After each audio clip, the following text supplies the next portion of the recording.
सर्वेभ्यो नमो नमः।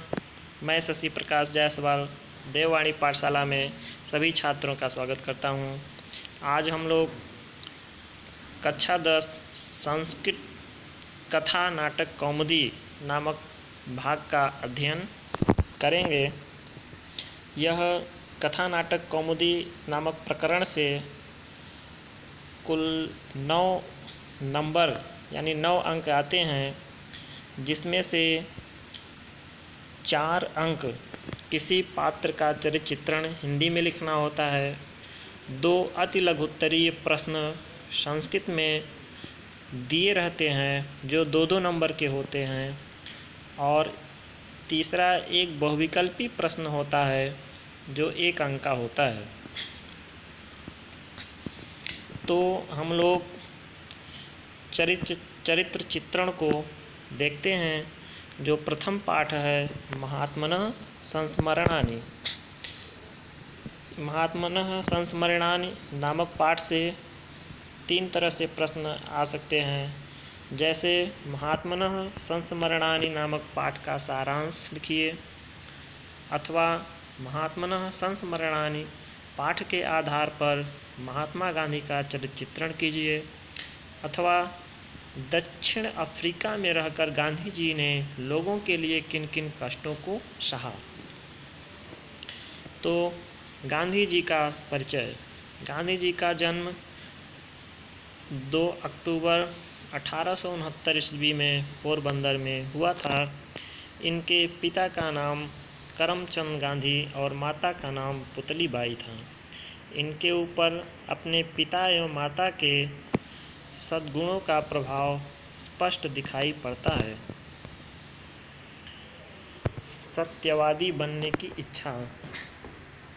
मोहनदास करमचंद गांधी का जन्म पोरबंदर नामक स्थान पर हुआ। इनके पिता करमचंद गांधी बड़े धर्मात्मा और सत्यप्रिय थे। उनकी माता पुतली बाई भी धर्मपरायण तथा सच्चरित्र थी। माता पिता के गुण पुत्र में भी संक्रमित हुए। मोहनदास भी पिता के समान सत्यप्रिय और निर्भय हो गए। एक दिन मोहनदास ने हरिश्चंद्र नाटक का अभिनय देखा। तभी से ये राजा हरिश्चंद्र के समान सत्यवादी और सच्चरित्र बनने की इच्छा करने लगे। सत्य का पालन।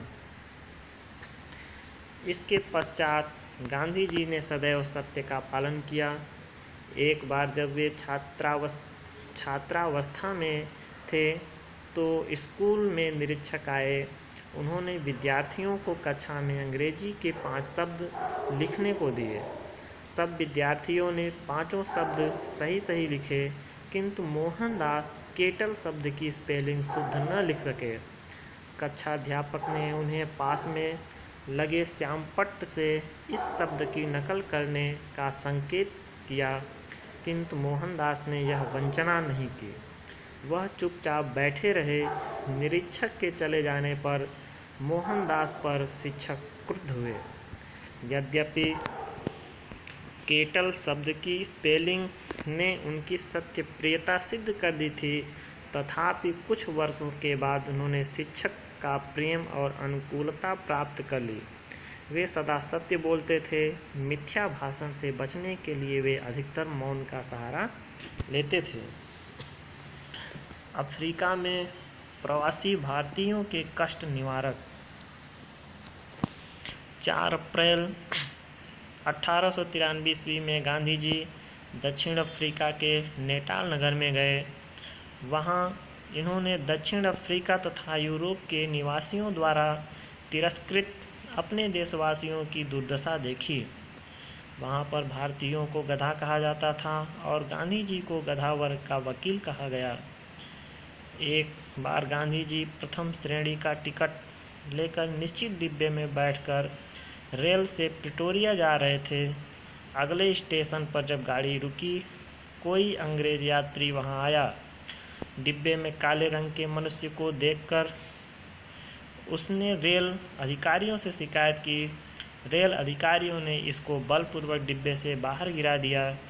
बहुत ठंडी रात में यह 9 बजे का समय था। ठंड से कांपते हुए उन्होंने सारी रात प्रतीक्षालय में व्यतीत की। इस प्रकार के दुखद अनुभवों ने उनके हृदय में दक्षिण अफ्रीका में रहने वाले अपने देशवासियों के दुखों को दूर करने की दृढ़ इच्छा पैदा कर ली। उन्होंने भारतीयों को एक सूत्र में बांधा एवं उन्हें प्रेम, त्याग और आत्मबल का उपदेश दिया। उग्रवाद का विरोध। आजकल के समान ही गांधी जी के समय में भी उग्रवाद एक कठिन समस्या के रूप में उपस्थित था। मानव मात्र को अपमानजनक व्यवहारों द्वारा दबाया जाता था तथा उसे कोड़ों से पीटा जाता था। इसीलिए गांधी जी का तत्कालीन अंग्रेजी शासन के प्रति विश्वास उठ गया था और उन्होंने अपने अंदर ऐसी शक्ति संचित कर ली थी जिससे ये अपने विचारों को जनता तक पहुंचा सके। विदेशी वस्त्रों की होली। विदेशी यंत्रों से निर्मित वस्त्र उस समय किस प्रकार भारतीय उद्योगों का विनाश कर रहे थे, इसे दिखाने तथा इसका निराकरण करने के लिए गांधी जी ने मुंबई में एक उत्सव द्वारा स्वदेशी आंदोलन रूपी अग्नि को प्रज्वलित किया। यह आंदोलन एक समग्र भारतीयों का आंदोलन बन गया। इस आंदोलन के फलस्वरूप भारतीयों ने विदेशी वस्त्रों के प्रयोग का बहिष्कार किया और विदेशी वस्त्रों की होली जलाई। भारतीय राष्ट्रीय महासभा की स्थापना। गांधी जी के प्रेरणाप्रद नेतृत्व में भारतीय राष्ट्रीय महासभा की स्थापना हुई और आगे चलकर यही महासभा भारतीय स्वतंत्रता की समर्थक बनी। कहना न होगा कि इनके निरंतर परिश्रम तथा स्वतंत्रता के प्रयासों से भारत आज स्वतंत्र है। ये भारतीय स्वतंत्रता के पुजारी 30 जनवरी सन 1949 को संध्या के समय हे राम कहते हुए भौतिक शरीर को छोड़कर स्वर्गलोक सिधारे। कुशल पर्यटक। गांधी जी ने भारतीय जनता की वास्तविक दशा देखने और जानने के लिए बहुत दिनों तक भारत का भ्रमण किया।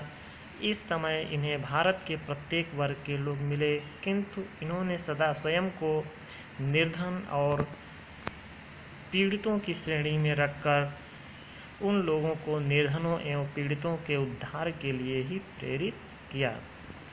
जयतु संस्कृतम, जयतु भारतम।